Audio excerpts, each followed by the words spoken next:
আসসালামু আলাইকুম রহমতুল্লাহি ওয়া বারাকাতুহু।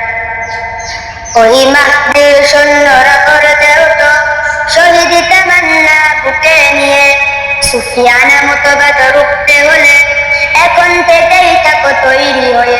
ওই